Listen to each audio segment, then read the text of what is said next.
Let us create a git local repository. Let's create some directory here.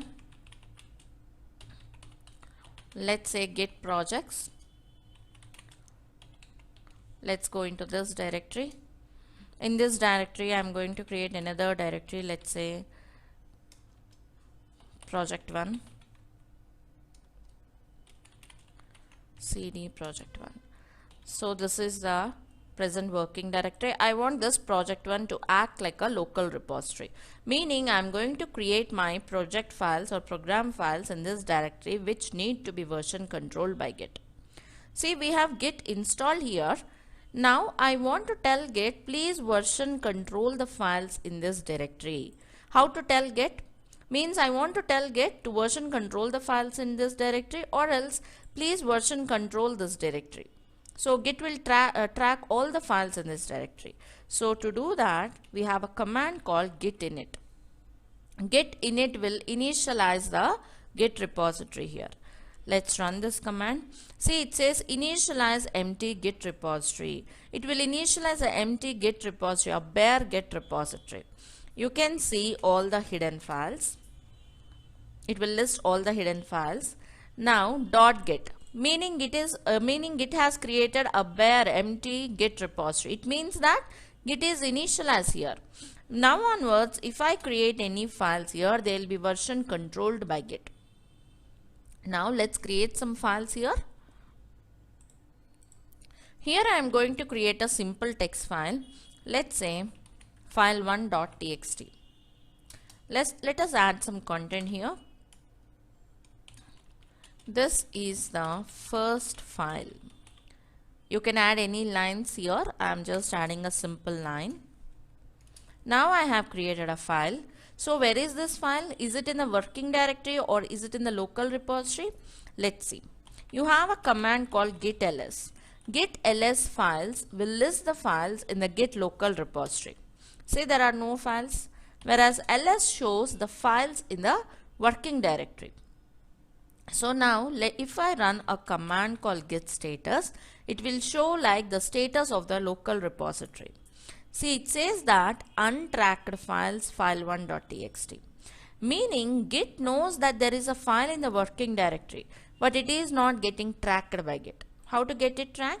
See, it also gives us a clue, git add. We need to add it to the staging area.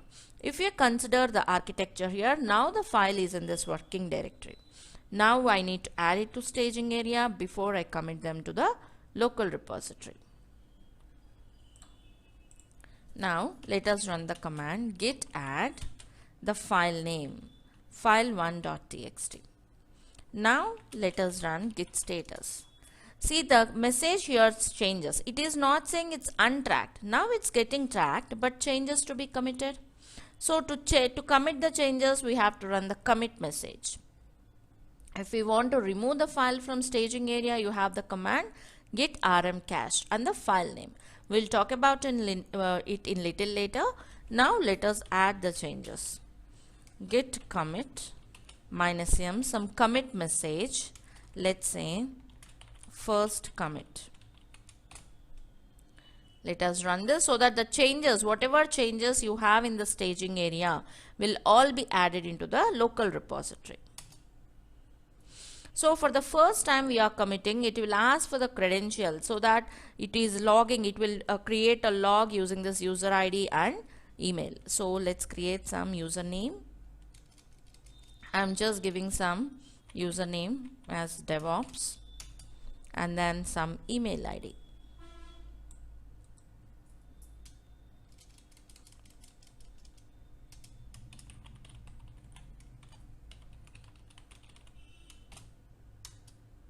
Now let us try to commit. So this is our first commit. Now the changes are working directory clean. Now just do git status. It will show us the same, that working directory is clean. Now let us see, list the files. There is one file. Now list the files in the working directory, git ls files. So the file is there in the working directory. So this can help you understand now working directory and local repository both are same. Physically they are same, logically different. Meaning here, this project 1 is nothing but the working directory as well as the local repository. Just creating a file means it is set to be in the working directory. Once you add, you do git add and the file name, the file will be added to the staging area. Once the files are there in the staging area, any changes you have in the staging area will be committed through a command called git commit. So that's how it works. Means when you are committing the changes to local repository, it's like a two-step process. First, we need to add it to the staging area, then we commit it to the local repository.